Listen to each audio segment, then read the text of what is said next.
নারীদের জন্য রমাদানে এমন বিশেষ কি আমল আছে যা আখেরাতে মুক্তির পথ হবে?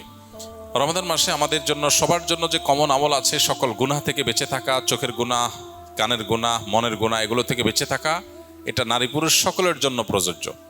এটা রমজানের সবচেয়ে গুরুত্বের সাথে আমাদের করা উচিত। তাকওয়া চর্চার মাকসাদই হলো এটা।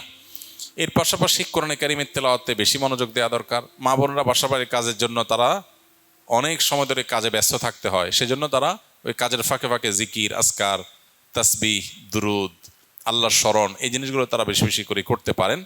এবং যত ব্যস্ততায় থাকুক না কেন, ইফতারের বেশ কয়েক মিনিট আগে সব কাজ বন্ধ করে দোয়ায় মনোনিবেশ করা, সাহারির সময় থালা বাসন নিয়ে ব্যস্ত না হয়ে কিছু সময় দোয়ায় মনোযোগ দেওয়া, আমলে মনোযোগ দেওয়া দরকার। বাকি সময়গুলোতে কাজ করলেও আল্লাহ জিকির স্মরণ থাকলে আল্লাহ তাআলা ইনশাআল্লাহ পূর্ণ আজর দিবেন।